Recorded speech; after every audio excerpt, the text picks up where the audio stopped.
Hello, আজকে বাড়িতেই আছি, সেরকম কোনো কাজ নেই আর মাও নেই, তাই ভাবলাম রান্না আমাকেই করতে হবে।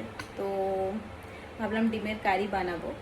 খুব একটা ভালো রান্না পারি না, তবে খাওয়া যায়। খুব একটা পারদর্শী নই আর কি, তবে যেটুকু পারি খাওয়া যায়। ভাবলাম এমনি ভিডিও বানাই, কোনো কাজ নেই তাই। চলো, এখানে কেটে নিয়েছি আলু, টমেটো, পেঁয়াজ, কাঁচা লঙ্কা।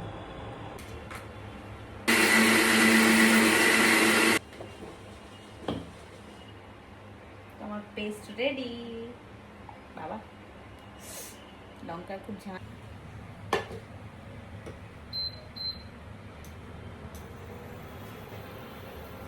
এখন আমি দেবো তেল, অল্প তেল খাই আমি।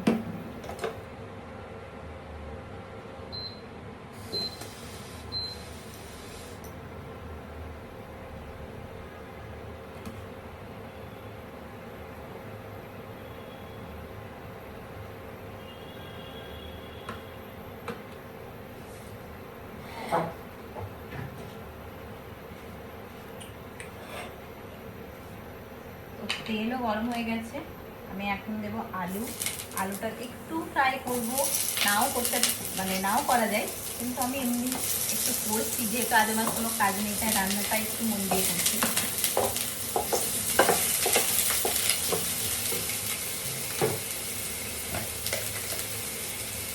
একটু দিয়ে দিলাম লবণ,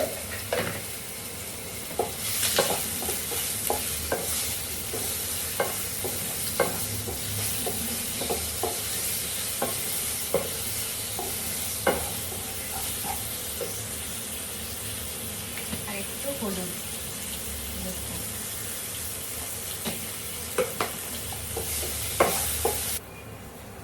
আলুগুলো একটু ভাজা ভাজা হয়ে গেছে, এখন আমি তুলে নেব।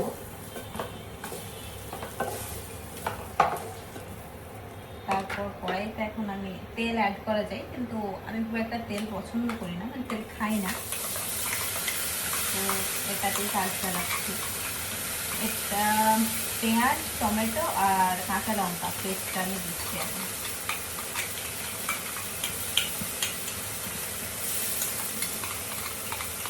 অনেকটাই হয়েছে।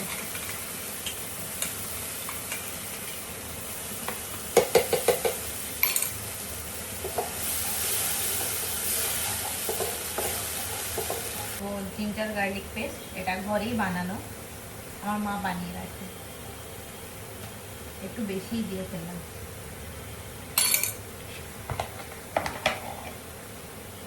এটা এখন আমি কষবো।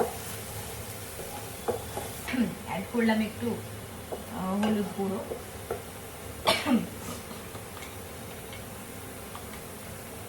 জিরে গুঁড়ো। আমি আর কোনো মশলা সেরকম ইউজ করছি না, আমি খুব একটা খাই না। ব্ল্যাক পেপার আছে, কিন্তু অলরেডি আমি কাঁচা লঙ্কা দিয়েছি। কলটাই খারাপ, ভিডিওটা বানাতে গেলাম, এখন ফোনও বলে নাকি স্পেস নেই, আবার অন্য ফোনের এটা ক্যামেরা দিয়ে করছি। কারণ ভিডিও তো আজ আমি বানাবোই, কারণ আমার কোনো কাজ নেই আর, তার কারণে।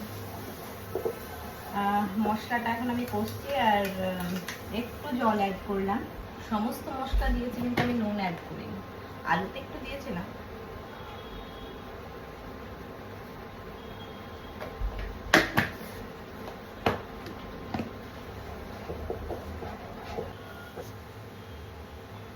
তো মশলা আমার সুন্দরভাবে কষা হয়ে গেছে, আর গন্ধটা যে একটা কাঁচা স্মেল থাকে সেটাও মোটামুটি নেই।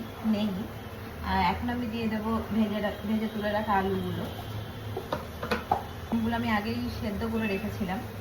মাকে দেখেছি ডিমগুলোকে একটু নুন আর হলুদ দিয়ে ভেজে তারপর এর মধ্যে দিতে, কিন্তু আমি আর পারলাম না, তাই এটা আমি কাঁচাই দিয়ে দিলাম। এখন দেবো কিছুটা পরিমাণ জল।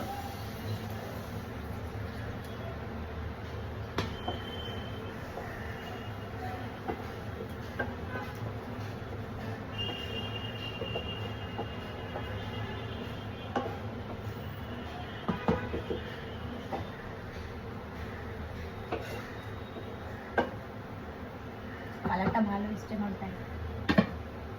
এবার আমি এটাকে ছেড়ে দেবো কিছুক্ষণের জন্য, ততক্ষণ তো এখানে আমার রেডি হয়ে গেছে ডিম কারি।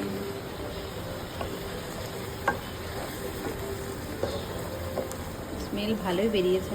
তো এখন আমি টেস্ট করব আমার বানানো ডিমের কারি।